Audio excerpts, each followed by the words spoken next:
Hello साथीहरू नमस्ते। के गर्दै हुनुहुन्छ तपाईँहरू? सन्चै हुनुहुन्छ होला। म पनि सन्चै भएको तपाईँहरूलाई जानकारी दिन चाहन्छु। अनि आज यसो युट्युबमा एउटा भिडियो पोस्ट त गरी मलाई चित्तै बुझेन क्या। आज कन्टेन्ट पनि थिएन, कन्टेन्ट बनाउनु पनि भ्याइएन। किनभने म पनि यता मोरङतिर झरेको कारणले गर्दाखेरि मेरो बाउको दाजु काइँला देवा बित्नु भएको थियो। त्यो भएको कारणले गर्दा म यता पूर्व उर्लाबारी झरेको छु।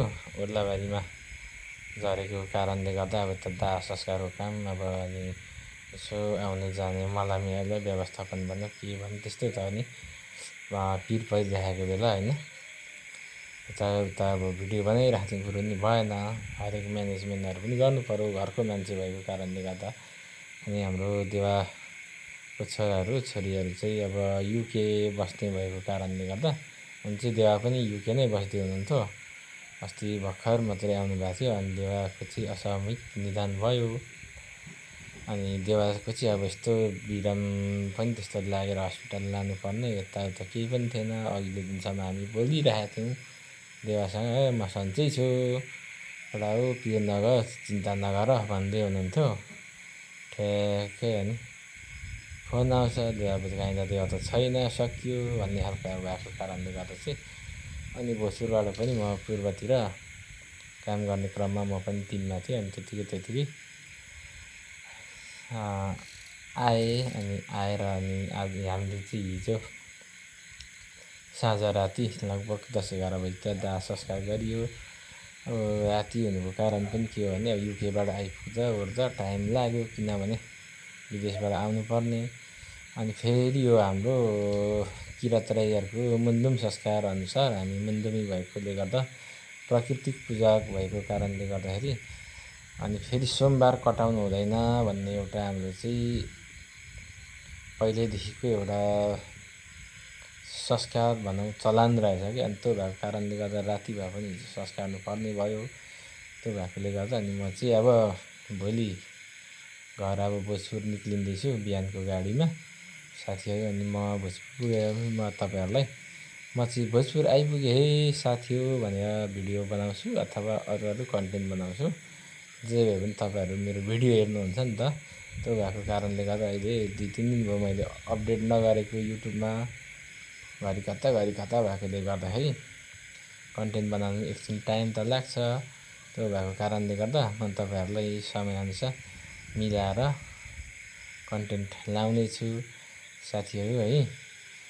त्यसको लागि अब तपाईँहरूले चिन्ता नगर्नु होला, किनभने तपाईँहरूले मेरो भिडियो हेरिदिनुहुन्छ भने त म तपाईँहरूको पनि भिडियो हेर्छु, लाइक कमेन्ट सेयर पनि गर्छु।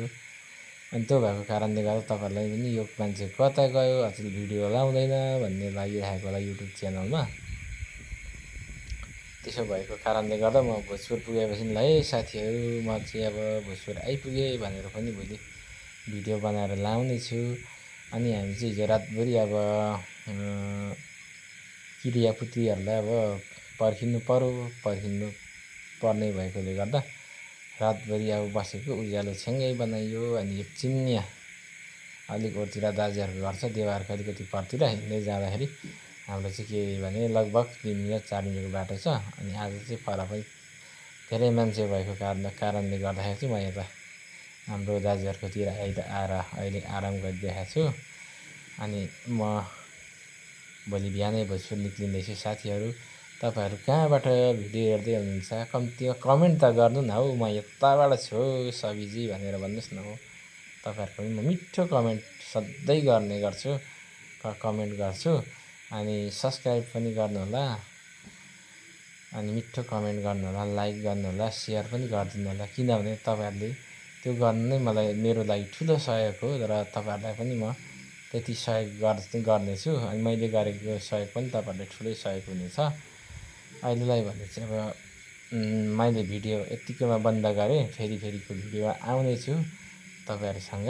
अहिले चाहिँ मलाई पनि हिजो छ्याङ्गै पारेको हुनाले गर्दा निन्द्रा लाग्यो क्या साथीहरू।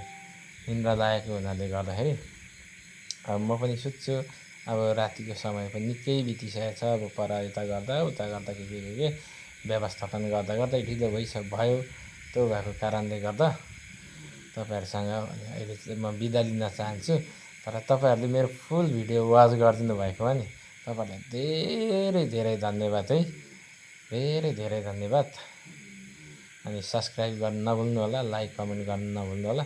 मलाई त्यति चाहिँ एकदम विश्वास लाग्छ क्या साथीहरू, किनभने यहाँ तराईको ठाउँमा गर्मी छ, गर्मी भएको कारणले गर्दा पनि अलिक निन्द्रा पनि नलागेको महसुस भइरहेको छ।